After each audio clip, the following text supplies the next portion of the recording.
smart one day. Welcome back, everybody, to the Hall of Game podcast. This is a live stream show that we do. We will move to some pre-recorded stuff when I get back to Europe. Make it more interesting, more content for you, brothers. And we definitely want to say thank you, especially for those who tuned in for the last two topics. Last night's show already has 6,000 views. Now, that's actually good for an all black male development topic. To get a show that has 6,000 views revolving around all black issues is something that's really important. So it does show that African American men are very concerned about their personal development, be it entrepreneurial, be it career switching, or the otherwise, right? Going up the career ladder, stuff like that. We have some non-traditional students. So I want to tell you, brothers, thank you so much for the support. Brothers have been sending me topics. Brothers have been wanting to collab on it. But let me also do this. I want to thank two brothers right now. My brother Gabe A, who has really been on me to take this more serious and make this more of a focal point of the content, and Dr. D, who's come on as of late and been producing for the hall. So I want to let them introduce themselves. My brother Moses, who we are from the same area. I let him start off with his, let him get his brag on, talk about where he went to school at and stuff like that. And go ahead, Brother Moses. Yes, sir. So, Brother Moses here, alum of Morehouse College, man, illustrious campus there in Atlanta, Georgia. That was a hard road even to get there. But before that, I graduated from Sacramento City College, born and raised across this great experience. But I always got to salute to the heights, man. That's for me. And then that's also for my brother O'Shea. Thanks for having me on the panel. So that's my brag, man. It's a hell of experience, man. If I could share my screen, I'd really brag a little bit because I know there's a lot of context in this conversation that I just want to lay the stage for, if that's all right. But that'll be a little bit later. I'm a salute to the brothers who are also joining the panel as well. I remember doing at least one show with one of the brothers so far. And so I look forward to hearing his build. And then the other one, pleasure to meet you as well, big bro. And salute, we all one family, B1 Brother Moses. You can find me on the B1 network, typically dropping science about life in general. All right, that's my opener. All right. And Dr. D, go ahead and drop some knowledge on them, player. Oh, hello, everyone. This is Dr. D coming straight out of South Carolina. I am in the final stages of defending my dissertation. I defended and I'm defending my dissertation on the topic of automation. That's how I reached out to O'Shea. I've been rocking with O'Shea since 2015. Glad to be on the panel, getting to know Gabe A better. This is my first time meeting Brother Moses. Nice to meet you. And I'm just out here to help black men. I'm 35 years old, and I went through quite a bit of experiences. And, coming from the South, a lot of racism is down here. So I just wanted to connect with brothers and, see how everybody feels about everything and see how we can help black men move forward together. All right. And last but definitely not least, he got the Crush Velvet on. Go ahead, brother. Go ahead and rap to the people real quick, brother. Hey, what's good, everybody? Gabe A here on YouTube. I'm trying to, loosen up a little bit, trying to loosen up, change up the pictures. See what's going on, and I'm just here to kind of give game as it concerns that of the corporate environment and educational environments, and just for life in general. Background comes from electrical engineering, nuclear, automotive. I mean, you name it.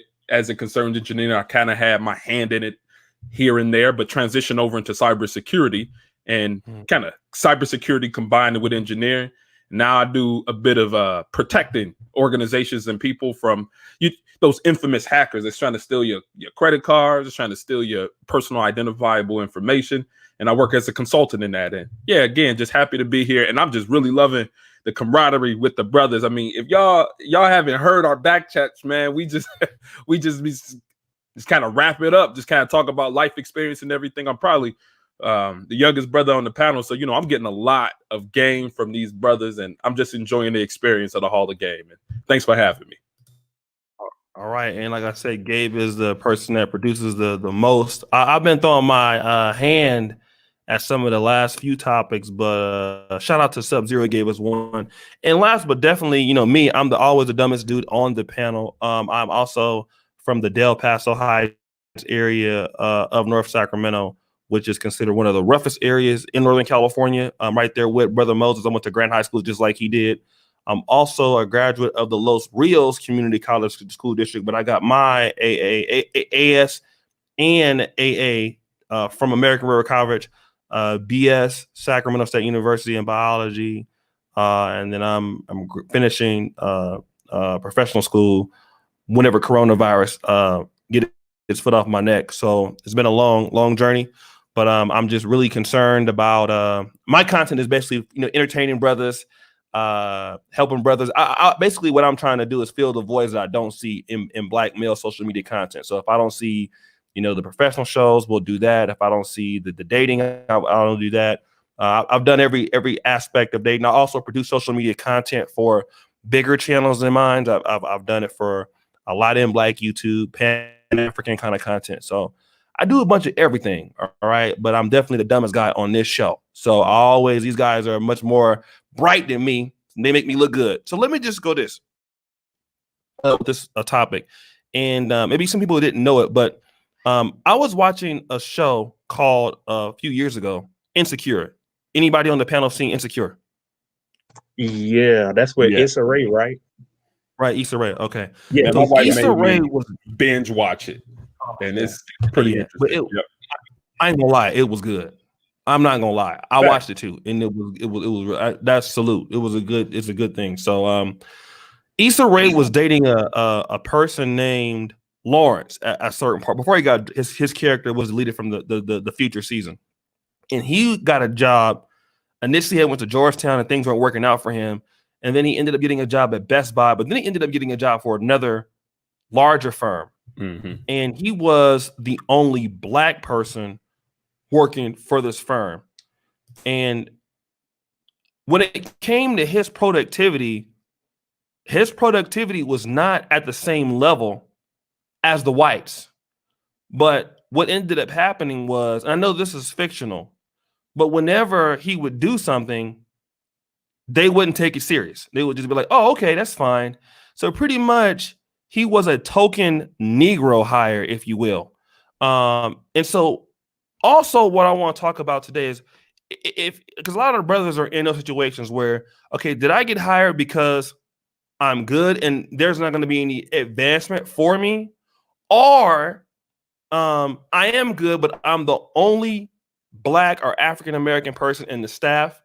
And I kind of feel a lot of pressure working in an environment where it's visible that I'm the only Black. Not that anybody treats me wrong, but I'm feeling a little uncomfortable. I am the only Black man working there. And there might be a sister or so there, but I'm the only Black person working both angles because a lot of brothers who are educated, especially in some of the fields like Dr. D and Gabe is in cybersecurity or tech, or Brother Moses, when you have performed at such a high level, when you go into these jobs, who's hiring? It is the dominant society is hiring. A lot of times, a lot of talented Black men find themselves, maybe like, oh, wow, I can't believe I got this job. Did I get this job because I'm a diversity hire? And do I need to, see if this is all I'm going to be able to go take my skills to the greatest level? Or I am performing well, but I do feel a little uncomfortable because I'm the only Black person here and the job. Thank you, Dr. Deacon. Thank you so much. Man, don't do trick that whole stillness check off on the Negro metaphor, but thank you, Dr. Deacon. I'm gonna start with you, Brother Moses, because you're showing us some good information, brother. And we're from California, where we know that Blacks are a minority. We come from a minority city.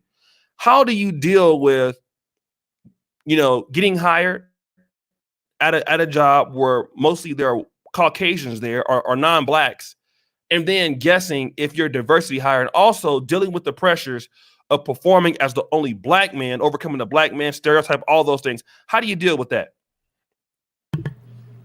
Yeah, that's fair. There is some anxiety there. The thoughts are very real, and the emotions can be triggering. Sometimes you can even start to display those emotions in your work environment to where it's showing, like your skirt is showing, man, you and your feelings and shit about it. And that's that Black card that you really want to pull, but you just got to keep in the pocket and you got to bear it. And many people have expressed it by, either growing their locks out, or not shaving, staying connected, staying full, and other ways. But when it comes down to really dealing with it in a healthy space, you got to look at things like the pie model, which is an assumption that even your best performance is mostly table stakes. That your image was a part of that, and that's what you may have been rebelling towards or against, either running from something or away from it. And then that E is for the exposure that you might receive while you're there. And so you're going to need that exposure in the long term, that network, those people, those champions, that board of directors. You're going to need opportunities to find that next level advancement or that promotion. And many times those opportunities are going to originate from people inside of their networks. And when decisions are made and they're looking for referrals and they're looking for a quick phone call to a character testimony about who you are, they can look by the locks. They can look by the tattoos. They could look by the full connected beard and all of that, based on, number one, your performance being great, even though that's just table stakes, and then what you did on your image, but also because you do have a network. I'm gonna say that's how you deal with it. I can be too long-winded at times, but I'm gonna drop right there and then pass to the brother. Hey, I didn't know you was an engineer, my dude, Gabe A. So I definitely respect how engineers think. I know his worldview as well. Like what we were sharing in the back chat. I don't know if you was there, but when I showed like the globe and I zoomed all the way in on where me and O'Shea was originally thinking the conversation would start, which is like Johannesburg. That's one of the places I was able to visit as a Morehouse student. Because I was excelling at that level, and it was a part of the business department. Like 12 of us, maybe 11, were actually selected to actually go. And he first showed me that I first got the message, even an email. And it was like, hey, let's do a show, a Hall of Game. I'm like, oh, damn, I definitely know about the Hall of Fame right there, Hall of Game. I know the format, but what will we talk about? And the first that I had was Johannesburg. I think he's even there now, but I took a map. I zoomed all the way in on it. And then I was like, well, actually, I zoomed into Cape Town because that's where I was most familiar with. He was like Johannesburg. And so I just pulled up off of the globe and was able to steer the globe directly where he's probably sending right now, if he's still in Johannesburg. I was like, damn, that was dope. I did that shit in real time just to show my ability to actually function at that level, to answer the question on the table. Was I just a diversity hire?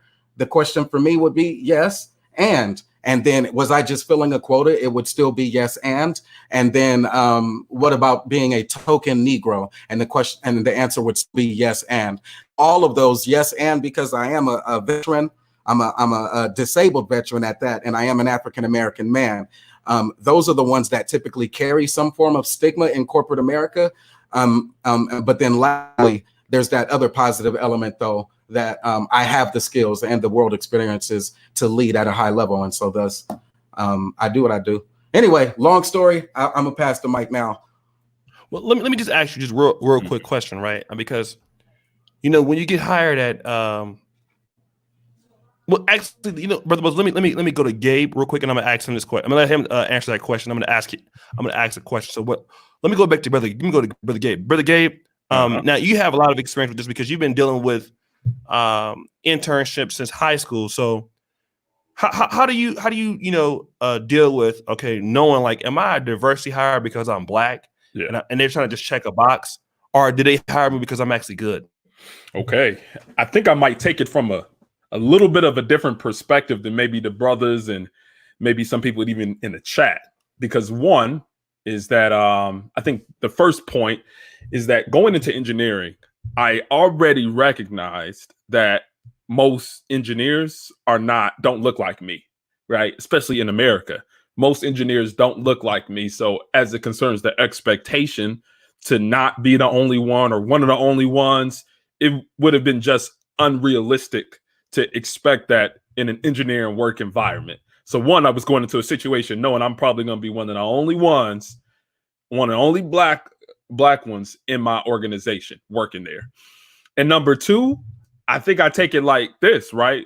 Did they hire me because I'm black, or did they hire me to become the token or to be a token Negro? I don't care, right? I have no care about that whatsoever. I can't give less of a care about it because I'm not Right, in that. right.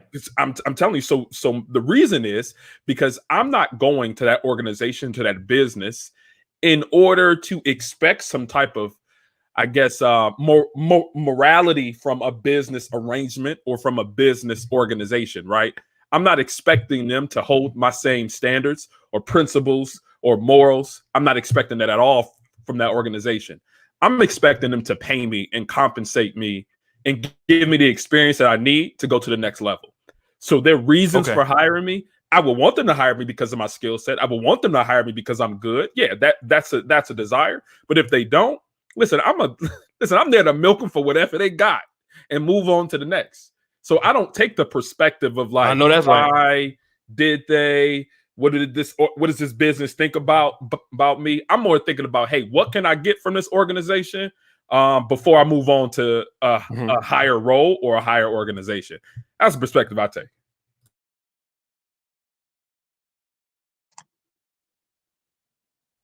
Muted himself. Who, me? Oh, He was hello? spitting, man. Yeah. Go ahead. You go ahead and finish the last part because you was kicking knowledge, brother, and the white man held you back, brother. Yeah. Oh, where did I stop? You're there to get experience or something. Yeah. So you go to your next. You're going to your next place. What were you saying? Absolutely no. I was just saying I'm there to get experience. I'm there to get Mhm. compensation, and I'm there to really use that. A lot of times I use organizations as stepping stones to my next higher goal. So I don't expect anything great or any Tell them again. They didn't hear that. I use They didn't hear that. I'm telling you, I use organizations and businesses as a stepping stone to my next greater thing. I'm not looking at them as a, hey, this is my friend, this is a family. No, all that stuff is obsolete and mute. This is a business. What is my output of business? What is my output of work? And how can I use this organization to get where I desire to be? So I don't care anything about what an organization thinks about me. I care what they giving me, pretty much. That's the perspective I take. Man, listen, we can shut the show down right now. Facts. And that was enough to save the entire Sacramento right there. We could just save the entire Sacramento right. That was enough for the whole black race. Listen, we ain't got to hear no more pro-black speeches. That one right there, that was enough. Thank you, Brother Asquith. Thank you, Eric, Uncle Tony, BLS, Tangeray. That was that, man. Listen, that was one of the best rants, man. I heard in a long time. Dr. D, go ahead, Dr. D. Go ahead and drop some knowledge on him, brother. I feel the same way Gabe A does. You hired me because you saw something in me, and I applied here because I want to work here. As the old saying goes, Right. You have to know your exit when you start. So when I take a job, I'm looking at 1 to 3 years to leave, because the first year I see what they're doing. The second year I get a feeling for, and the third year it determines whether I stay or not.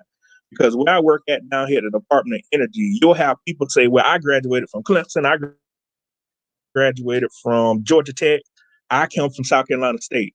And it doesn't matter where you came from. All our degrees are ABET accredited. All that matters now is about the work ethic and who wants it more. So if you think your name is going to get you further than me, I doubt it. I work harder. I come to work. I show up on time. But I do know, being a black male, in my building on the third floor, I'm the only black guy. So I have to be careful about a lot of things. That's why I show up on time. I'm punctual. I show up. I ask questions.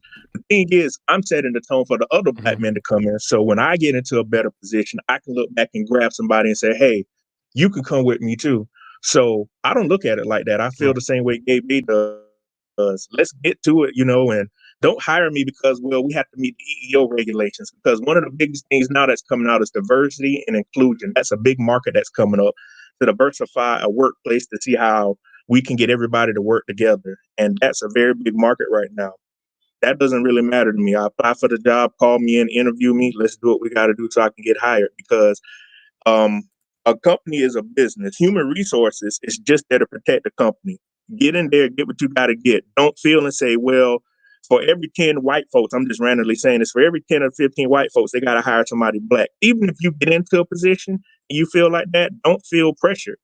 Even, at my company, whenever we go to lunch, I'm the only black person 99% of the time. I don't feel any pressure about it now, because we'll go out down here in South Carolina, everybody else looking at you funny like, oh, there's one black dude with about 15 white folks. I don't feel the pressure. I earned my way just like everybody else. I wasn't given this. I went to school. I put the time and the effort in. I got my ass up. I drove to school. So I deserve to be here just like everybody else. And y'all drop a knowledge. Let me try to add to the great things that you guys have already said.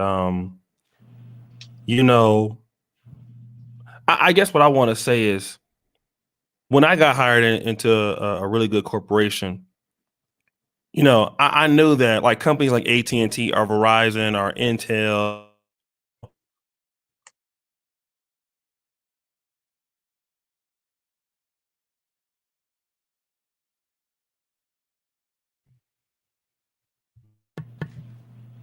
Schmack attack. Yeah, I'm Hello? not hearing them either. Yeah, What O'Shea, you happened? still there? Yeah, thinking that he dropping off. He'll I probably know be the back last pretty thing that soon. he said was he was when he was working at Intel, so he could pick up right there. Right. I would say if there was some pushback, that there are some folks who are not in the position of their own driver's seat. Mm-hmm. They're not the pilot of that plane right there. There's somebody else who's really pulling the whole business forward, and they're just a passenger. They're not the ones actually. oh man, they hold me back, man. Oh, there Y'all you can't go. hear me? There you go. Yeah. There you go. Hey, so you were saying when you worked at Intel, that's where you cut off at. Absolutely. Hear me? Yeah, we can hear you now. Hear me? Yes. Can you hear us? All right, yeah, man. Uh-oh. In and out. Africa gotta do better, man. Oh. You know, when I worked there, companies like In and Out. What about now? We can hear you. Are we still now. in and out? No, we can hear you now consistently. Okay. So I'm trying to make it short. There are a lot of companies that pride themselves in diversity hires. So for me, living in California, which is a very diverse state, it's fine, right? But then when you start to hear certain comments, and I'm gonna tell you what comment, and maybe Brother Moses can vouch for this. Oh, you know, you don't sound like the other black people when they get comfortable to know you, you know. You don't remind me of the other, you know, other blacks I know. Like it's kind of a backhanded compliment, you know what I mean? And things like that, and little subtle things like that can come out, which makes it for a black man like, oh, you know, you're not.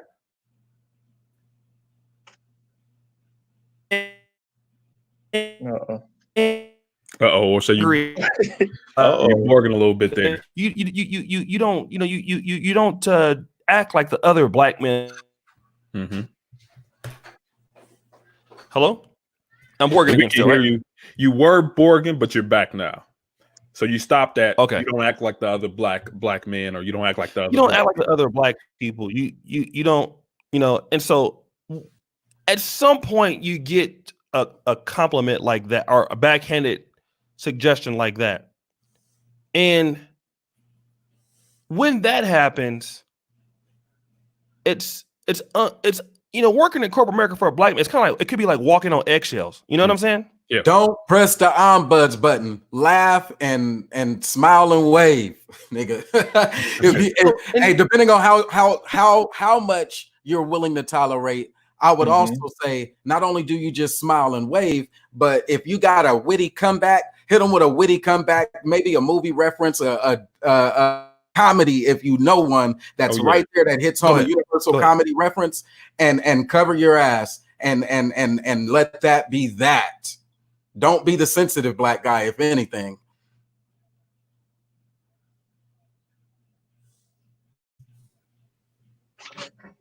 But that's just depending on how much you are dependent upon that check. I mean, there are some people who are liable to flash if that shit happen. They going straight to, they ain't going to HR. You ain't gonna make it to HR. In that very moment, it was something that was so offensive that they checked it a lot more aggressively than I did. Now, I told you the coward's way out so that you don't got to bite the bullet. I have a family to provide for that costs way too much for me to be out standing on the damn corner trying to solicit the basic sales skills that I have using my own products again. Like when I was trying to sell my CDs and had to sell enough CDs to be able to transition from Del Paso Heights all the way to Atlanta, Georgia. So that's a hell of a lot of $5 CDs. It took a lot of networking and people right there in my community to be able to do karaoke just to get 7 CDs sold in one night. And that is a real legitimate hustle of what it takes to succeed. And I'm telling you, there's better products than CDs that are on the market if you're a little bit more advanced and can have the conversation on that level as well. And I know there's others who can definitely say, look, this one check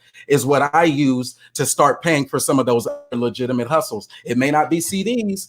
It may be stocks, it may be bonds, it may be real estate. Some people like art, some like cars. I love diamonds, but by the way, gold is also a good one. Things like that. And I absolutely agree with that, because I think that there really is, it comes down to the question of how much am I willing to take in this particular environment, right? You know that you're there. You know that you're there to work, produce a particular output of work, and you know that you are there to get compensated. But how much, right? If you're in an environment that's uncomfortable, an environment where individuals are just very blatantly racist and really kind of single you out on things, the question that a brother needs to ask himself is that, how much is this job really worth to me? Right? Because you can start experiencing this, but really, I think just as D. Durrell said, you got to look at what your exit plan is. Right. I think that you need to plot for your exit plan as soon as you start to come into the organization. Not saying that you just come in and you just like, all right, I'm ready to go just overnight or anything, but plotting what an exit plan will look like. Who recruits from the organization that I'm a part of? Who is this? Yeah. Who are the competitors of the organization that I'm a part of? And can I be a positive asset to that organization? Right. Knowing really where your organization lies within your particular industry, it will really help you in order to really plot what that exit plan is. So I'm not saying like, you just go to work, you get a paycheck and forget it all. But if you're uncomfortable and you find that, hey, this is not something that I'm willing to take, this is bothering my mental, this is breaking me down, this is an uncomfortable situation, that exit plan, plotting for that exit plan is so integral, because really it can come to a point where if you're that uncomfortable, they can be hiring you to pretty much look for jobs, apply to jobs online. So, you really got to start to look at what that exit plan is and seeing what you are actually willing to take for that paycheck, that compensation, and that job. I'd agree and say have that same attitude when it comes to clients. If you service multiple clients, and that's the arrangement that allows you that income stream. So whichever one you're in, you might have to deal with that from the other end of a client. And when do you let that client go because they're toxic? There's multiple relationship strategies that I've also discussed from the lens of like polygamy. So that's probably where the conversation goes back to the back chat. But I'll drop it at that. I didn't mean to cut my brother's bill. Go ahead. Can you guys hear me again? Can you guys hear me? Yeah, we can hear you. Yeah, we can hear you again. Yeah, go ahead. You guys, I'll catch up. Go ahead. You guys, keep it going. I'll fill in when I get a chance. Go ahead. Yeah, that's one thing. When I start a job, I never get comfortable with it, and I'm always looking for different types of income to come in, because like you guys were saying, if you're experiencing that on a job and that's your only source of income, you're in a tough position. When you start a job or before, you need to have different multiple streams of income. For instance, if the job doesn't give you a raise, you need to make sure you got a side hustle that can say, hey, they didn't give me a raise or whatnot, or things are looking bad. I have my side job to depend on.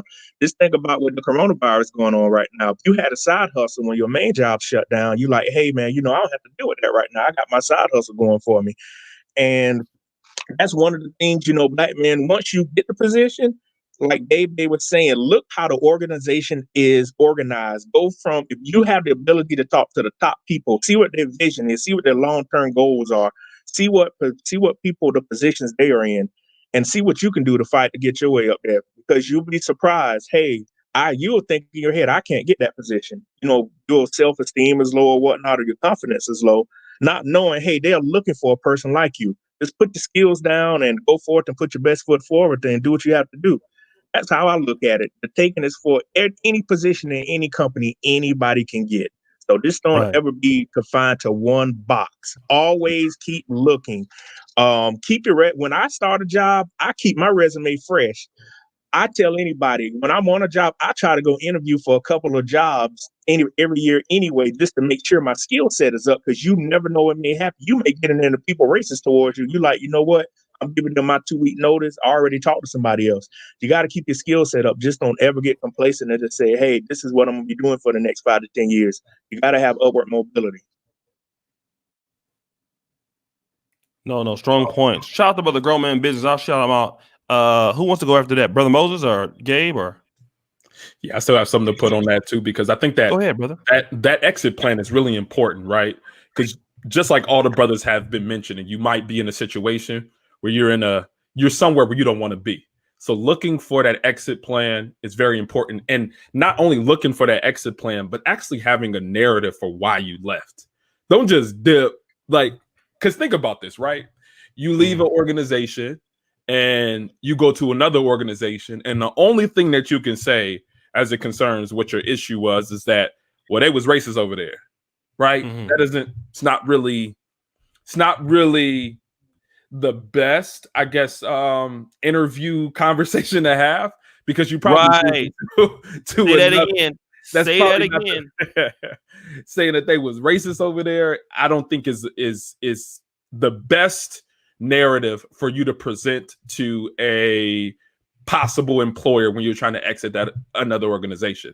Something that might be better, right, suited, I mean, even as it concerns salary or work responsibilities, those can be better to have a conversation about. In prime example, I was leaving an organization and my manager was absolutely horrible. It was a lady. She was probably the worst manager that I can possibly ever have in my whole life. She I literally worked from home and she micromanaged. She would literally call me on my cell phone when I wasn't online. She would try to see where I was at and all this. Like, I'm like, yo, like, you gotta chill, have me work over the weekends. I'm like, yeah, this not the situation for me. So, I have that exit strategy, and she has helped me to put a bullet and some ammunition in what I'm going to talk about during my interview with the next organization. They say, hey, the management style of my previous organization was something that wasn't conducive to me having the best output of work. I was stressed out, and my manager micromanaged me. I work better in a circumstance, in a situation where I am given autonomy, where I am given free reign to be able to produce the best output of work. I'm not looking for a micromanager. That's a better conversation than saying she treated me like this because because she was racist. You see what I'm saying? So really, as you're looking at exiting some of those uncomfortable racial situations in work environments, also be ready to present a narrative that can really help you land a future job. Exactly. Let me ask you this though. But let me just stick with Gabe real quick before we go back to that narrative. And I am going to shout out to Super Chats. I want to ask you a question because, all right, it's been a long time since I've worked, in corporate America, like 2014. It's been that was the length. But I know a lot of corporations have things, because you said, when you're at a good job, like the Intels or the Googles or Apples, you should be getting things from them as a way to improve, right? What are some things from corporations that programs you can take advantage of that boost your resume? That let's talk about those kind of programs, at least the top 500 company, in general. It's been a while since I've done it, but the top 500, Fortune 500 companies, what are some of the things they offer employees that push them up the ranks, that make them more attractive for even moving up in the current company or for other companies? Okay. I think probably the number one thing definitely is industry experience. I think everybody speaks about certifications, degrees, and all these other things, right? But I think the thing that really differentiates people in a work environment is experience. So one thing that I think is very important for individuals to get when they jump into companies is really try to look at different projects that you can be involved in that can help you for your next role. I think another thing is compensation. I mean, people don't like to talk about it, but a lot of times we get jobs because we want some money, right? And as you move up higher and higher, I mean, 401ks are really nice, right? That's a really good retirement plan. But RSUs are a lot nicer, in my personal opinion. RSUs stand for restricted stock units. So you can actually negotiate a certain number of restricted stock units with the company that pretty much you will be able to cash in for cash. So when some of those top Fortune 500, or actually what you call these FANG organizations, which stand for like Facebook, Amazon, Apple, Netflix, and Google, these organizations offer RSUs. And this can be in the range of, I mean, you can get $100,000 in RSU stock, right?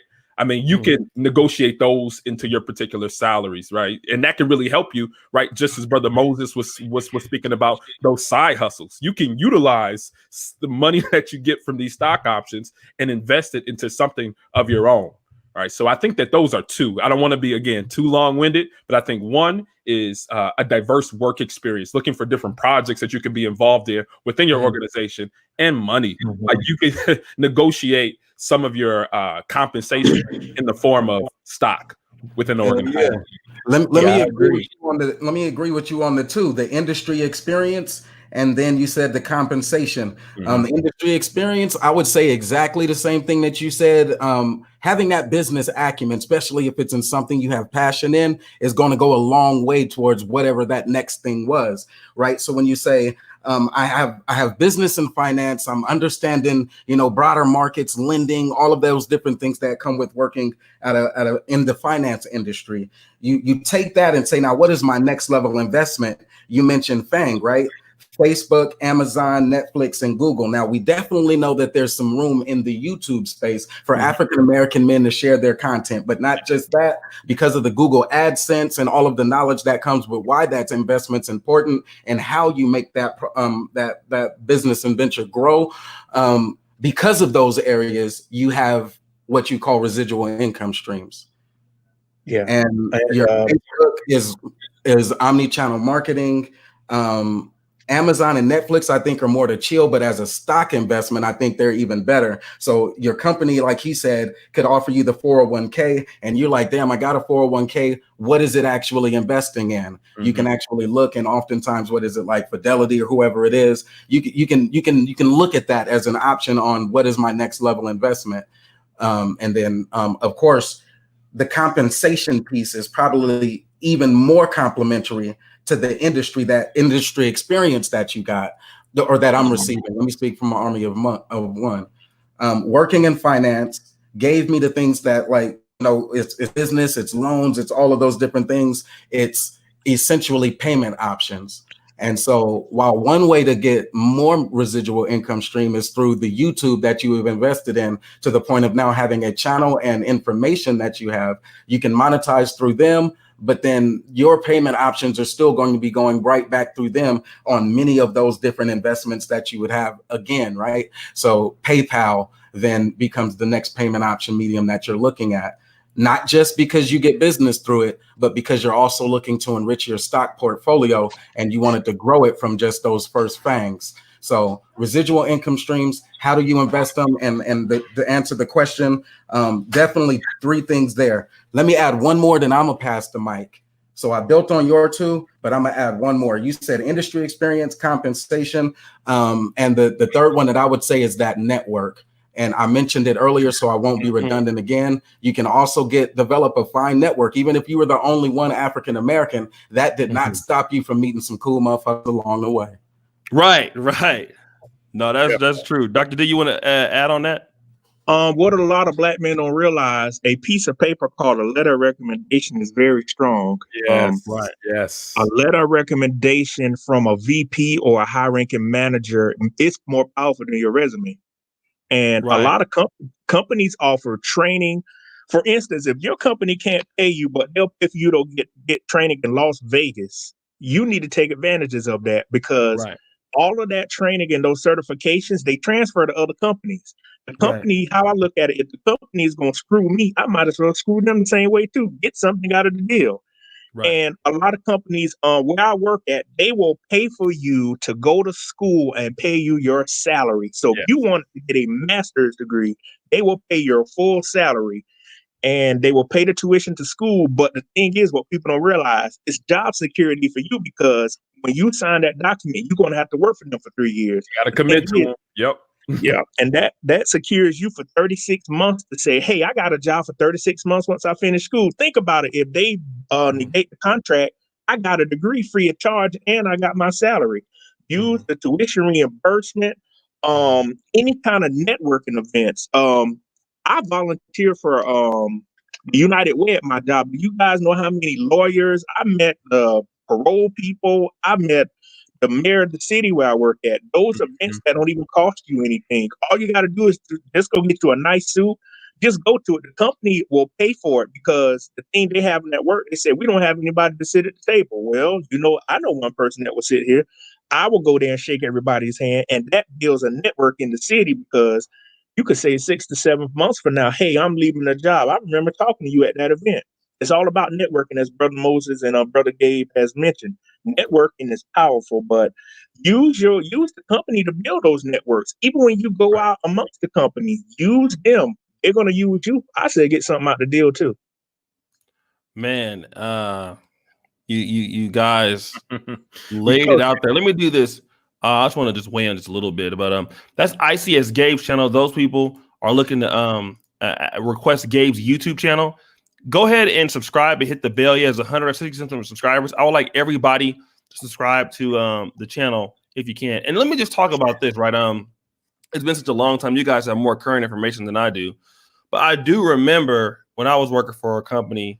And one of the things that I didn't like is like, okay, we will pay for you to go to school on okay. So I will say one thing I didn't like. They were paying for you like, oh, if you want to go to school for University of Phoenix, there is tuition reimbursement. And a lot of people were doing that, right? But I'm thinking to myself, wait a minute, why would I go to University of Phoenix? And I want to kind of talk about that because sometimes companies will want you to, they'll pay for a certain school that necessarily isn't accredited. Now, University of Phoenix is accredited or national, but what I would see is people going to school while they're working because they're good employees. So the company says, okay, we want to give you online classes for University of Phoenix to move up in this organization. Now, I think like in terms of like technology and like stuff like that, online is great, right? It's because that's what you're doing. So that kind of mode-based learning is the best. But for me, I'm looking at, all right, if you're going to really pay for me to do this, send me to UC Davis school. If I can get it, if I take a GMAT and go to, send me to Davis, right? So I can really leave your motherfucking ass. Don't, because see, this is what a lot of companies will do. Companies spend a lot of money in training and investing for talent. Training an employee costs a lot of money. I mean, don't even think about just the training. You're already feeding them. You have insurance, whatever, 401k, stock options, whatever, right? So the company is not going to say, all right, you're smart enough for me to send you to, UC Davis MBA School of Management part-time or Harvard part-time or whatever. No, because if they do that, then you're probably going to leave, right? So what I would do is if you're going to get educational funding, take a serious read at like, okay, how many people from University of Phoenix is transferring to another job and making what? Even if they pay for it, right? And no disrespect to University of Phoenix or National, but we're gonna have an honest conversation about University of Phoenix, and that we got to. If you're gonna pay $30,000 a year for me to go to the University of Phoenix, let me go to whatever because you want to be where people recruit.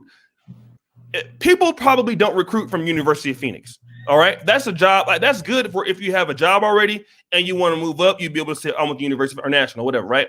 But what I see a lot of brothers doing that they get a lot of recruiters. Like my boy went to Harvard MBA, and then Dole Bananas came knocking on the door and said, we'll give you $20,000 a year, move to Mexico.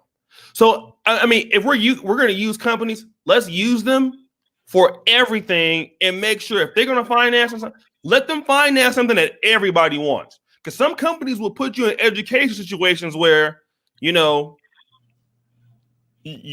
only be stuck with them, and that's how they like it. So I just want to throw that in there. Yeah, and like exclusivity contracts and shit too. I mean, but even there, if you had to go to the University of Phoenix, you definitely better be somebody who's developing their narrative.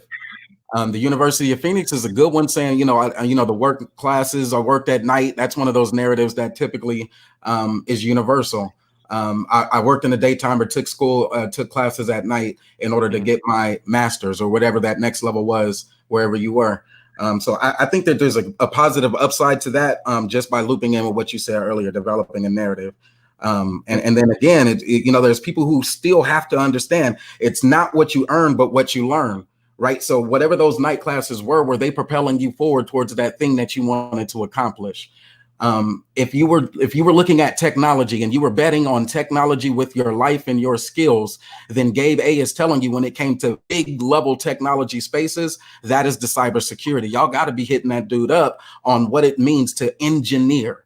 And it's a level of thinking. It's very process oriented, and it's very focused, but it's strategic as well, though. If there's one that you would want to take away is how to be strategic with where you're earning and what you're learning. Yeah, let's use both of those.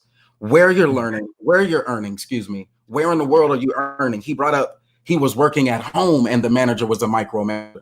So somebody who wanted access even in your daily life and even on the weekends, that type of governance or oversight.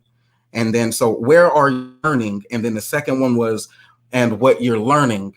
Right. And what do you learn from that experience is that I don't like to be micromanaged either, my dude, Gabe. Yeah, so salute to you. I had to get out of there. I had to get out. And that's life in general, man. So, I build like that. These type of conversations are much needed, man. So I thank you for having me on the platform. We're right at around 45 minutes. So I just wanted to salute and say that just in case we were getting to the last words. But again, service disabled veteran, there's different programs if those of those folks out there are interested. That type of information is available at the sba.gov.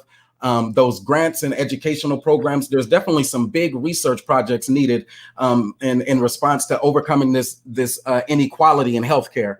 And so there's a lot of grant money that's available for those as well. I was at the Health and Human Services, but they also have a link there. HHS.gov, I think, is the one. But looking at the Office of Civil Rights and some different areas like that, where there's research grants available just to look at those areas. Research grants, which is how do you study something. So if you're going to be strategic, you're going to use a platform and you're going to develop a narrative and you want it to pay a residual income stream in the long term, then you got to continue to have these type of conversations that evoke deep thought. All right. So big up and B1 Brother Moses. That's all I got. And I'm out. Okay. All right. If you want to stay on, we'll still be on for another 20 minutes or something like that. But go ahead, Brother Gabe. And hopefully you stay on, Brother Moses. We ain't done yet. Yeah. Okay. Brother Gabe, you want to add on that? Absolutely. I think towards your question, I think you were speaking of educational programs that organizations are willing to pay for, right? Right. Is that what you were speaking of? Yes. And it may have changed since I've been involved in it, but I know they were pushing people towards the strayer way and but go ahead. Let me tell you, the higher you go within an organization or the more, I guess, needed you become for an organization, the more and more that they're willing to give you free reign as it concerns the university that you want to attend, that they'll compensate you for. So my last organization, they were going to pay for the entirety of my master's degree. They said, listen, we see you as that valuable of an asset to our organization that they literally got a piece of paper and said, listen, we will pay for the entirety of whatever degree program you choose. And that is also a part of a compensation package, something that you can negotiate even before you go into an organization. Hey, let me tell you how to flip it. Let me just give you the wording right here. Hey, I want to work for your organization. And one thing about me is that I'm a lifelong learner. I desire to move up, not only within my certifications, within my work experience, but also within the educational field. I currently have my bachelor's in electrical engineering, and I'm looking to go for my master's within the area that you desire to hire me for. Do you all offer tuition reimbursement or 100% tuition coverage for a degree program of my choice? I mean, wait. Let me. That was too much game at the end of that. Wait a minute. It was a little too much. Masters in whatever you hire me for. Keep it broad in general initially. When you're having those conversations, do not put yourself into a box as it concerns what they want to cover. Because you can say, hey, would you guys cover 50%? No, start off, say, hey, listen, will you cover 100% or the entirety of my degree program? Because then you can sign something, right? And just like Dr. D. Durrell had mentioned that you have a time that you have to commit to the organization after you sign that particular documentation. So it kind of locks you in there. But you had a question, O'Shea?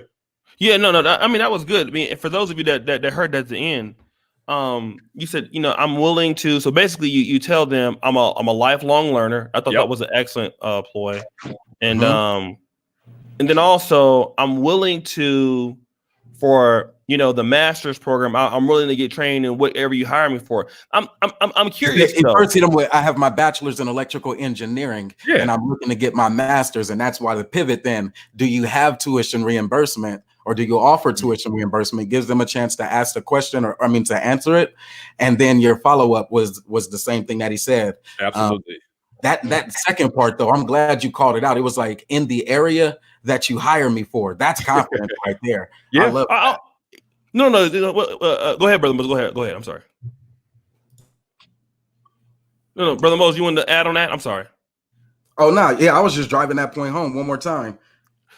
How did you know how to come up with that last part? Man, talk to me about that. That was important. So it's really interesting because I would a lot of times, so in work environments, being the only one, right? I'm surrounded by people that I work with who don't look like me. They don't come from similar situations or anything. So they come with a level of confidence from the jump that I didn't have at first.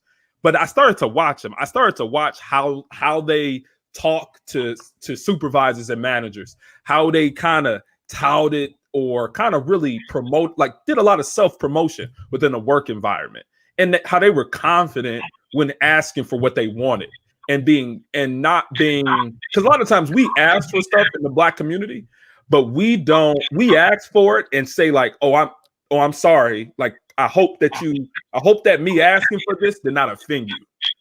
It's that mindset that we have to feel, I guess, entitled, or I guess in servitude or in service to somebody who gives us a job. Like, that job is mine because you need me to do it, right? Mm-hmm. You don't see LeBron James. You didn't see him coming into the league talking about I hope that some team would draft me. No, he was confident in his skill set because he had proven that he was able to accomplish greater and beyond the expectations of whatever organization was going to bring him on board. So I think that was the attitude that I saw in a lot of my white, Indian, and Asian coworkers. And I'm like, man, like, why don't I have that? I'm more qualified. I can exhibit those qualities. So, that's when I just started asking above and beyond what I was even of what was even offered to me. So, that's kind of where that mindset came from. Okay. No. It was very, very, very good. Shout out to brother Kenny Conjo. O'Shea, you definitely bring information with Gabe with the most respect. I will join discussion soon. I definitely appreciate OJ. That's another brother in the tag that's doing really good, brother Kenny. Yes, Dr. D, go ahead and drop some knowledge on them, brother.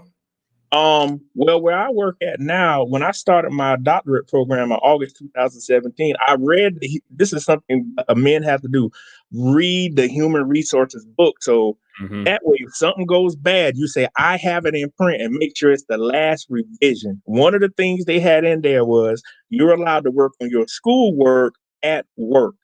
And I read through it. I said, let me make sure I have the last revision, because they tracking your internet usage and everything. And they're saying you could print as much as you want to. So I made sure I had that in stone.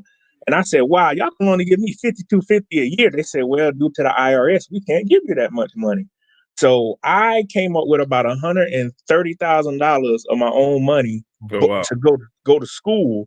But the thing is, I flew up to school. The thing I tell everybody, I had to go to school 9 times a year and sit there 2 weeks a year. I got on a plane and went from South Carolina to Pittsburgh.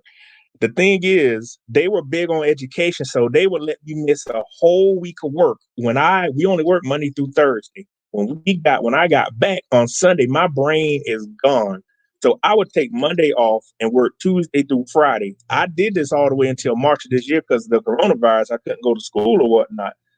But the thing that I'm using that as an example is, if they won't help you do it, you got to step out there. And I was able to get my tuition reimbursement. They gave me $52.50, but I mean, that's not really much money, but I mean, it's some money to $32,000 a year I'm paying for the program. But the thing is, you got to read the books and find out how I got over. I did 98% of my dissertation and my homework at work. I printed off my whole dissertation every time at work because they have it in the manual. not the manual, they have it in their book. You are able to use their printing and use their computers to benefit you. So I tell men, read the books, learn how to go around the system to do what you have to do. The thing is, when I even got the form signed, the CEO, the high ranking dude said, we never got a request like this. So it blew their mind. And do you guys know from doing that, those VPs and the CEO said, hey, we know who you are now.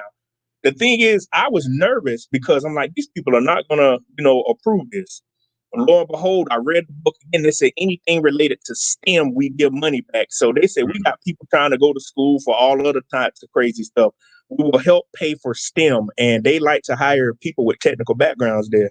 So I played them and we pretty much played each other, but I used them to my advantage to get my dissertation done. Thing is, once I'm finished in the next couple of weeks, no matter what happens, I was able to work for the government and do a whole dissertation. And if something goes bad, I can just haul ass. That's how I look at it. Yeah. Wow. Man, that's some knowledge. Brother Moses, you want to go ahead and add to that, brother? Absolutely. It still sounds like to save yourself, black men exit strategy. So I'm gonna say that as an insider joke. and I typically linger around thoughts that are on the more affirmative. So not how do I exit, but how do I fortify? If somebody was to attack me with that same thought, and I'm back on the main topic, if somebody was to attack me with that same thought, to try to make me feel like I was a black hire, a quota hire, a token Negro, and they hit me with that. I don't want to exit. I want to find ways that I can actually protect myself and create spaces around myself that can afford upward mobility. And so the network was number one. I'm gonna tell you why that was important too, right? I'm gonna give you one example here in the real corporate America world. Here we have the sectors of diversity groups. African American network, Hispanic network, Asian network, all of those. And I'm going to tell you how you kill them with success. From that same location, that same where I was learning and earning at, the African American network was probably the most strong in the country. And because of that, there was access to senior leaders who could take a joke well. And it wasn't just about taking the joke because you were just shutting the hell up, but because there was a competition going on under the scenes where it wasn't too many of those people who looked like you anyway. And it was a means of not just protecting you, but it was a whole race card. And because there was a race card that was played, and the only other thing that you could do was an on-bud button, which now makes you even badder on the whole group, saying, oh, another one of those niggas that is sensitive and in their feelings. Instead, we're going to kill them with success. And so we started little projects through communications, just like we do here in YouTube. We started little projects that became big projects, and those bigger projects started to include more participants. Those participants started to spread more across the nation. And then at one given time, we could all come together and laugh right back at that same person who tried to belittle the brother who's a part of that network. Right. And it's through tools like the skills that you have in that network of developing a platform, and that platform being attended by people across the network that make YouTube make sense. And so why not use those 401ks to invest in the stock, the FANGs, things like that? Why not start a channel and start creating that type of information to keep the engagement going? Black First is the network, or B1 Network is where you'll hear me operate for the most part. B1, Brother Moses, you're Morehouse grad, and damn, I just thought I'd give you at least one personal anecdote from my life's experience, which is one of the things he also said. Your industry experience is going to be huge. I would add one more point to that build too. So I said one more would be that network, but the second one that I would say is data. When you're working on these jobs, they can show you a big perspective of the world that really exists. If you're in financials, it was the big, broad networking of how much damn money is transacting per damn second you can see. And sometimes you start small where you're time, maybe in a call center where that one account at a time is rapid fire, like you don't get a breath between the time. If you're on a call center type environment, like you see my icon, that can get up to 100 different personalities you engaged with that day. And you can be an entrepreneur having that same level of productivity. Or you could be in sales and those numbers might be a little bit lower than that. You're really connecting on somewhere between 35 to 50 engagements a day. So you're trying to get the best engagements, not just a voicemail, not just the email, but you're actually trying to get that connectivity. Like in YouTube, they call it watched views. And I'll really drive this point home, and because I can be way long-winded and preachy, that feeling of being in the black YouTube space, but being shadow banned. And you know your numbers could be higher, and you know you're worth more than 8 cents a view, but that's not even what they're paying you. And so you feel like, damn, do I need an exit strategy? I would call it a system exit strategy, but as long as you're developing a narrative and you have a claim to make, then develop your narrative, have your claim ready, your story, use the resources like the brother who was before me just said, Dr. G, right? Those resources, like when you're getting that education and you needed those materials printed and things like that, the tuition reimbursement, if that's where you're at in that space, I confirm the same thing that they're saying, take advantage of the space that you have. And the broader context, if you only have that one actual commitment that pays your bills for you and you don't have multiple streams of income, then now is a hell of a time to start pulling those things together, working in your favor. And I couldn't have said it more passionately, and I won't go into the numbers of it, but I will tell you that it's Fidelity Investments is one of them, managing 401ks. We got smacked, my dude, Gabe A. Oh my God, we got smacked so hard. Hey, I was almost crying, man. My heart broke. Like I didn't have an exit strategy. Oh, yeah. Hey, my heart broke. Like people were saying, like when the economy crashed in like 8 or 7 or whatever it was, I wasn't even there yet. At that time, I wasn't even Morehouse. I was like, well, I dodged the bullet. I was still definitely there. I'm just a disabled veteran at that time, talking $500 a month, looking bad, and music sales. And to come up from that story is one that deserves at least one like. If you like the content, be sure you hit that like button.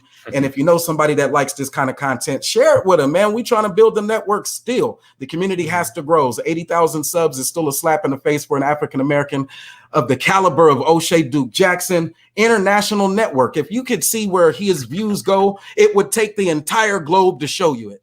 Even if you could draw a line, you would have to be able to spin the globe just to get all of those places on the map, unless the world is flat. And people like brother Sanchez, my other brother who came on and discussed reparations, him, Gabe A, for your skill set, I know you have to look at the globe from that same lens as well. When you're talking cybersecurity, you got to be able to see the threats from a global perspective. And then Dr. G, man, when you want to have a debate, you and I can have a debate, because I think you said something. Who said I do expect morality? Somebody said something about they don't expect morality in the workforce. Shit, we demand morality in the workforce where I work at, but that's me. Anyway, big up. Look at my guy George Macon in this bitch. Oh Lord. Let me just say this. I mean, you guys have a lot more knowledge than I do, because I haven't been hired for a long time. Which the last time I was hired, the first time I actually got fired is when I was hired and I was fired. I just wanted to the last job I had, which was with Tesla. But I want to say this. What I've noticed is Antoine Wade comes on. He says he's in President's Club, which means he's a top performer. So one thing that I would, I've been certain situations like that where I'm a top performer, and typically what happens is when you're a top performer, they send you, certain places. So one of the things I would always say is wherever company you work for, my dad always told me, if whatever you do, try to be the best at it. If you're sweeping, if you're a janitor, to be the best. Always try to be a top performer at your job, and you're not doing it for them, but for me, you're doing it for yourself. And that's one thing I like to tell brothers a lot of times. A lot of times brothers are getting jobs and, their KPIs are really good. And they can be efficient in an 8-hour workday. Sometimes push yourself to have a goal that I want to be in the top 10 to 20% in this company. I want you guys to think in those metrics, because this is the reason why. When you're a top performer, the company gives you advantages in things that obviously they don't give regular employees. You get to go on trips, you get to go on special things, you meet people, you get to do different stuff. Now, from this, is what I found is a little bit different because, like, I went on this vacation, right? And then a lot of guys who do well golf. Now, I mentioned this just very briefly. I hate golf. I like going to golf courses. I don't like golf. But what happens is when you get to meet different people, they expose you to things that you would never find yourself doing, but still go. The reason why you go to those things is because your performance, high performance, gets you with high performing people. You know, and they're going to be doing some shit, whether it be, you know, especially if, you know, if they're white, you know, white people, they love they four-wheeling. You know, they like fly fishing or whatever. Just go. The reason why I say go is because somewhere in that is $1 million that you would never have known in what you're doing. I have a buddy that was a manager of 24-Hour Fitness back when 24-Hour Fitness was paying huge commissions, right? Huge commissions. Like he was making like $40,000 a month because he was selling that many. He was like a branch manager for 24-Hour Fitness, like in the early 2009 or 10. What ended up happening was he was doing so well, he met another guy that was a mentor of mine. He's a Filipino guy. The guy's father that he met had owned like 200 group homes in California. Anyways, this guy put him onto that business, and he ended up getting fired from 24-Hour Fitness. Now that guy owns 100 group homes. This guy is rich now. Okay, this business would have not been introduced to had he had not known these people that he met just indirectly. So you don't really know what opportunities that you do come across, even with YouTube. And YouTube, you know, I'm working for myself, right? But if I was in America, if there is VidCon, I'm going. If there is anything like that, you know, I don't care if it's $1,000 a ticket, I'm gonna go. Why? Somebody there is going to introduce me to something that has nothing to do with YouTube that I'm going to figure out. It might be Instagram, it might be ads, it might be something. I'm going to get introduced to something that I want. But the key thing for me is I look at my analytics, like I'm at working. I look at my key performance indicators. I'm looking at my watch time. Whatever makes me a high performance performer in YouTube or Black YouTube, that's what I'm looking to do. And my high performance will open the door for me in other ways. So that's what I always want to tell brothers. Make sure that you always are trying to be a top performer. And you're not doing it for the company. Do it for you. Okay? Absolutely. Do it for you. Yeah. Go ahead. Go ahead, Dr. D. Dr. Go D. Gabe. You want to build on that, Gabe? Yeah, I absolutely agree with that. I mean, I was going to follow that up with Brother Moses's point, because he said the exact same thing as it concerns be the best at what you do in whatever situation that you're in. Because let me tell you what that has the capability of doing. Because just as the title says, right? Do you hire me because I'm a black man? Am I a token Negro? Right? They might have thought that they were just hiring you, just a black man to meet a quota.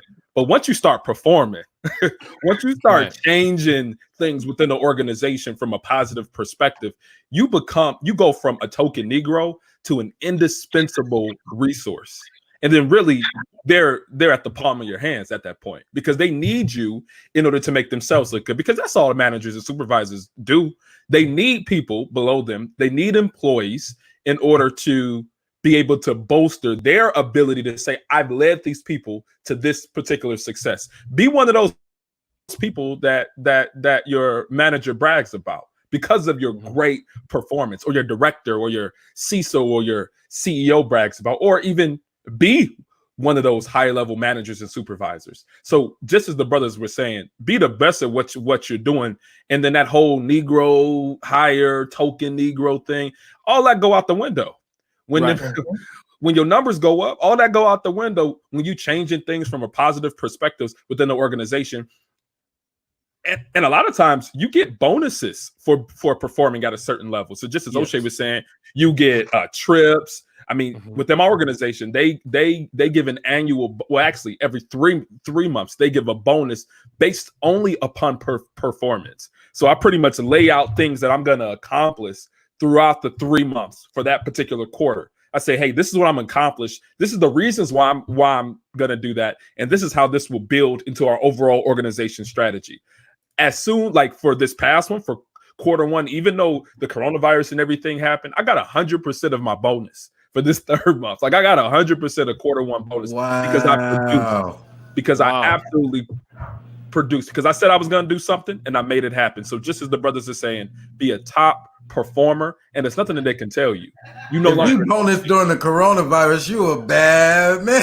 I know that's right. Right. Damn, everybody got hit. JC Penney, Sonic, everybody shaking.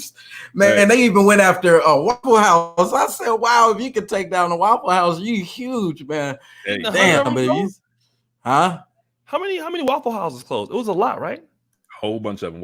Waffle Houses, AMC's, you name it. Well, yeah. You know, Waffle House is part of the FEMA index. So, you know, FEMA uses Waffle House to measure their index. You know, if a Waffle House is ever closed, it is bad. That is part of the FEMA index. And that's one of the ways they measure like disasters.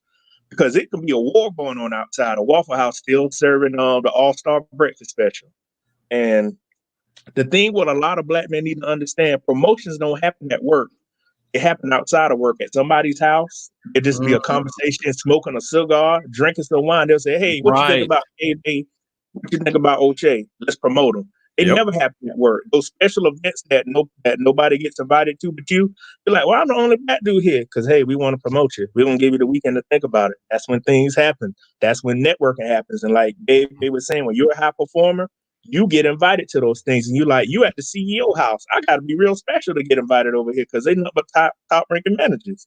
It's where the big stuff happens at. Right. And this too, it's kind of hard to add to what you guys are saying, but you know, a lot of times, you know, as I'm getting older, things are a lot more cerebral than really what we think we're doing. Like, you know, for example, when you go to a professional school or, you know, you're going to be like a doctor or a lawyer, what you're counting on is, okay, I'm going to just get doctor or lawyer money. And then, you know, that's how it's going to go. But you don't think like, okay, I'm going to go to, you know, medical school or some kind of technical school or whatever. But then the people that I meet are going to introduce me to like this and this and this and this. And oh shit, the people that my next door neighbor might be a dentist, or you know, my brother Moses has a skill set that, you know, like I said, he been studying. Now I'm able to bring things to the table to people that typically that I can, you know, that we can have beneficial or mutual relationships, you know, just like how we do on the hall. My part is I have the platform. Gabe has the content. Dr. D has the content. Brother Moses has the content, and then I can connect people. But then, you know, we're everybody's benefiting because of this. So, you know, just because you're doing one thing and you're trained in that, you know, always remember all the other things that you meet from people that do different stuff. And you have automatically, when you're a high performer, you have something that brings to the table. And then there's people that are looking to collab with you. And I know that from a social media perspective, because what we're doing right now is a big collaboration. But look at white YouTubers.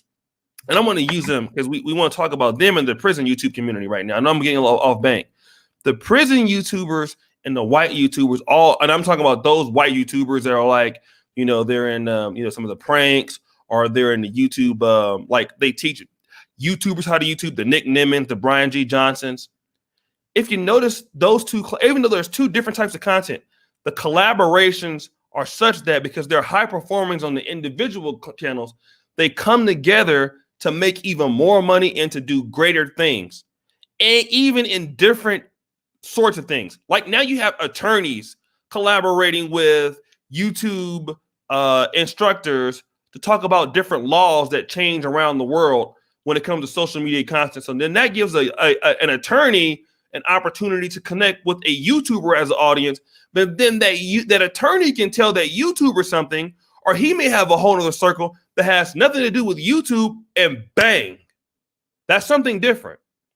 And as Black men, we don't really look at things like that, but that's how other people look at things. People look to converge into melting pots of networks that have absolutely nothing to do with each other. Like you look at John Paul DeJoria. John Paul DeJoria owns $2 billion companies. First one is John Paul Mitchell hair care products, right? That's where he made the first billion. And then he has a friend that says, you know what? You ever thought about making tequila? Then there's Patron. So there's two different businesses that have nothing to do with one another, and both of them are $2 billion brands. And that's a lot of times that's how you diversify things. When you look at some of these, like, what's the guy that died? The senator out of Arizona, John McCain. When we looked at his portfolio and how many different assets the guy had when he died, I was like, wow. Like, it was almost like 20 or 25 different diverse funds he had. You know what I'm saying? But you don't get to know that unless you know those people who do know that, because obviously everything's not on Google. So that's what I'm saying. Being a high performer gets you in the door to, even basketball players. You're seeing basketball players become close to billionaires. Look at Kevin Durant. Like, I know I'm being long with it, but I'm gonna stop because George is roasting me on the WhatsApp. Look at basketball players in today's game, Gabe. Mm-hmm. You get guys like LeBron. Now, LeBron had a multi-million-dollar deal with McDonald's. Okay, and then LeBron said, "You know what? Blaze Pizza is such an opportunity. Yep. I'm going to tell McDonald's that, hey, listen, love working with you guys, love the $20 a year, but I'm not working with you guys anymore because you know what? My manager has hooked me up with Blaze. I now own 50 Blaze pieces now, and it's a better situation. Look at Kevin Durant. Players are not even looking at, or let me just say Kevin Durant, and I will say Tom Brady. I'm going to start with Tom Brady. Tom Brady doesn't even look to play in the best situations anymore. He was looking to go to LA because that's where the money, the things outside of football.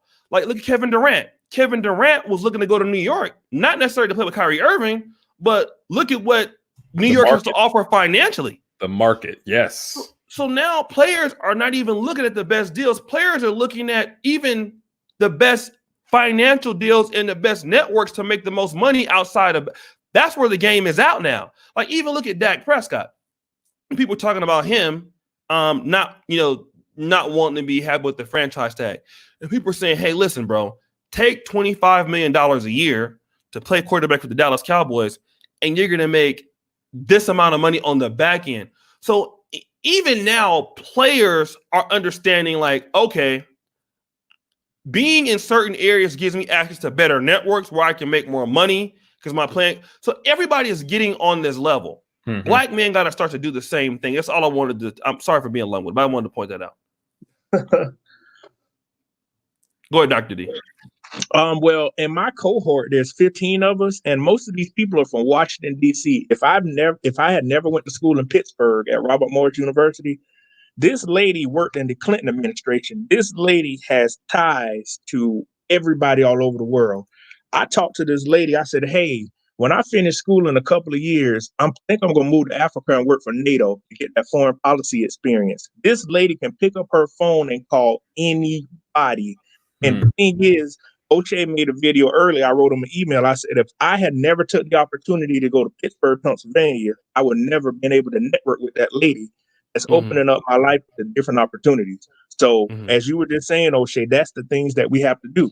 You have to get out there to branch. You got to go network with people. You have to find a way to see what somebody else is doing, diversify your portfolio, as you guys were saying. The more that you can put your hands into, the better things will be, because down here in South Carolina, one of the biggest things to own is land. They can remake a lot of things in life. They cannot remake land. So if you ever get millions of dollars, all the billionaires like Ted Turner they own half of Wyoming and Idaho, and they own cattle. So one of the biggest things down here that I notice a lot of people have is land, pine trees, timber business down here in South Carolina is very big business. So that's one of the markets. I get around people and see what they're doing with their money. I said, hey, I need to buy as much land as I can. Us as black folks would say, well, what you going to do with that land? I say, you pay the taxes on it. And if they ever want to build an interstate through here, you might can get $20 million for something you paid $500,000 for 10 years from now. I say, you got to have a long-term vision to see what's going to happen. That's why a lot of other groups are further ahead than us, because they hold on to things. We will say, well, I don't know what to do with it. I said, I know what to do with it. Just hold on to it.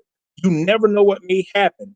And we have to get I just stated this, we have to get a visionary concept to life. That will take us further than anything. Yeah. I think one thing that's very common in what everybody is saying is the whole idea that when you become great at what you do, you become an industry transitioner. You become very autonomous in your ability to jump from industry to industry to industry because you're so great. So like organizations will see how great you are, award you, and that will give you the capability to jump to another industry and be great at that too. So really, I think it all comes down to, it's not even about being a token Negro. It's not about them hiring you because you Black or not. It's about what you're going to do with that opportunity. What you're going to do being in that particular work situation. What you're going to do with it. What you're going to do with the ball. What you're going to do with the football, the basketball. What you're going to do with it. Are you just going to sit on it and kind of harp over, oh, they're not treating me right. Oh, this and that. Or, oh, I'm expecting more and more from this organization. Nah. Be a top performer and transition to whatever you want to do. Right. No, real spit. I actually got to jump off O'Shea and brothers. I got to jump off here. So thanks for having me, and I definitely holler at y'all again on the hall. Well, yeah, it'll be tomorrow. So let me know, brother. Let me know, brother. Oh, man, you working me. All right, cool. I'll talk to you later. Okay, cool, man. Cool. Shout out to Keep It Techie and brother Andre. They contribute to the hall also. Any I don't know, any last words, brothers, that you guys want to say? Or tomorrow's show gonna be off the chain tomorrow, though. I'm just trying to help, while I got free time working from home right now, because I know once we go back to work in a couple of weeks for the government, I'm just using all the free time I got now to clean and get on some streams, because life can return back to normal. So I'm just trying to get all the game that I could think about right now. Sorry to be bugging you, Ochi. I know I'm bugging you like a whole time to get some money to pay the light bill. No, it's all right, brother. I'm glad. And one thing I say is, I'm glad that brothers want to. And again, last night we had almost 6,000 views on the show, and that's very.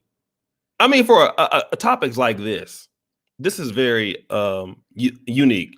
People typically don't pay attention to shows like this. All right, and we do know that it's a hit or miss. But the fact that so many Black men do. And we don't really have these many conversations in social media where Black men have, dedicated shows where you have the professionals, and we have guys coming from all walks of life. I talked to Black men taking our community back. Hopefully he'll come in. We have so many different brothers with so many different skills that come on and contribute. Brothers with, MDs, pharmacies, PharmDs, whatever. So I'm just glad to know that Black men are interested, and even we have Black women that come in. Shout out to Khadija. There's Black women that are interested in what we have to say. So it just goes to show you that, there are parts of the Black community, both male and female, that are excited. Now we're seeing people like 30, 40 people waiting. And I would think by the end of the year, if it keeps going, you'll have 100 or 200 people waiting before a stream starts. So I do thank you, brothers, that are upward bound, that are thinking about, making changes to your life. And if you're a person that can contribute, and shout out to brother O'Shea Linux too. He's a good brother. He was on the original cast, and he's really, really good at trying to get him back on here and contribute. And so I thank all you Black men for just really taking the time out to, want to know this. And so many brothers are doing so many different things. We want to keep it diverse. The panels will be diverse and stuff. But last words, brother Moses and Dr. D. Yes, sir. B1 Brother Moses. Now, talked about today where I earn, which is the finance industry, and what I'm actually learning. That is how to be a better content deliverer. Why? Because it matches my investment portfolio. So salute to everybody that's right with us today. Again, I appreciate it. You can find my channel over there. If you do the YouTube thing, /Mr. Breaking News. I do have that moniker still, but I am Brother Moses and O'Shea. Appreciate it. Yeah, and let me go ahead and get my brother's 640. Bro, you moving up. I'm gonna help you past George. I don't like George. But go ahead, Dr. D. My last final words are just stay confident and have vision, and you could do anything that you need to do, and don't let anybody hold you back, and just absorb the content that we're telling you, Black men, and just take it that it's coming straight from the heart. Sometimes there are gonna be tougher conversations than this. but they need to be, things like this need to be talked about so we can all become better and lead as we need to. Right. And let me do this. And the tomorrow's show is going to be a little bit more, because I want to mix up the content with a overall topic, because we kind of hinted at investing in yourself and moving away. So we had touched on that on some shows. So what I want to do tomorrow is, and thank you, Brother Dr. D, for bringing that out in the 3 or 4 days ago we did the show. I want to talk about, should successful men record all conversations with women? Ooh. So I want to talk about that, because, the game has situations. And what we're going to do also is we're going to format the Hall of Game, certain shows to trend what's going on, because we want to reach as many people as we can. One way to reach many people as we can is to take a topic that successful black men go through, and we put it to something like the game situation. And then we want to make it applicable, right? So we're going to talk about that tomorrow. How should successful black men deal with women they don't know? Or, and we'll talk about that in the workplace, outside of the workplace, and stuff like that. And we'll talk about so we'll be developing that for tomorrow's show. I'm pretty sure we'll have a lot of people in the panel tomorrow. And I wanted to shout out to the super chats. And guys, like I said, I thank you so much. And I will be doing a double header. So I will get back to the brother peel, me and LAR. We'll do this one probably, and then I'll go back and do, because me and LAR and Obsidian are in season 4 of the brother peel. And I'm going to switch over to Zoom on that one. Shout out to Kevin Samuel. So I'm going to be switching platforms for that. I'll probably keep the Hall of Game on this one on StreamYard, but then take and you know what? For the super, hold on one second. How do you get to the community tab here? Because they just changed the damn it. Motherfucking niggas. Yeah, they changed that work. Yeah, they changed the Creator Studio, right? Yeah, I was still in beta anyway. The Creator Studio has changed, so go to the community tab. I'm trying to figure out how you go back and look at the super chats. You used to be able to go to the Creator Studio and find it, but now, damn, I can't even go back and tell you niggas thank you. I'm sorry. I can't even do. Well, all you people that donated, listen, thank you niggas. Appreciate you guys. All right. And so, guys, we're looking to serve. And I want to say this one thing. A lot of people, say, well, Osha, you're doing this in the manosphere. Let me tell you one thing. What I try to do is serve. I'm a big black nigga servant, and I try to serve the brothers as much as I can. That's what I'm here to do. I try to bring the best people that I can, the best information that I can. I really care about my audience. And I'm here to serve the black men. That's one thing that we need to do. People talk about leadership and all of that. And one of the things that we forget is we got to serve the community that we're in. I have an online community that I'm a part of, and my goal is to improve it. I try to serve those people that have invested in us and that watch our videos and that subscribe to the people on the channel, that donate. It's my job to serve black men. And that's what I'm here to do. I'm here to serve. So, and that's how I try to, to present myself. I try to serve people. And so that's what I'm doing. So I want to thank you, brothers, for giving me the chance to be able to come into this community, to be able to do what I can to try to make it better.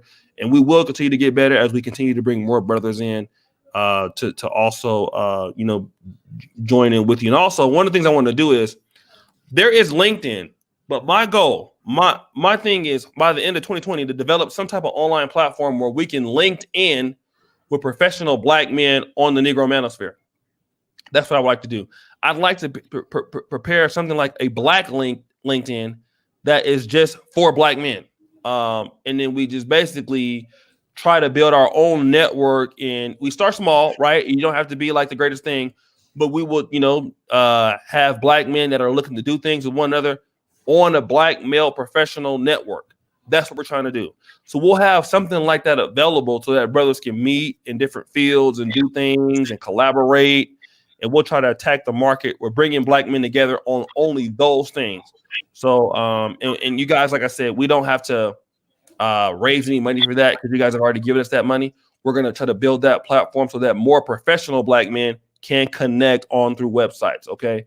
So we want to be able to do that specifically with black men, not with anybody else, but with us. Any last words?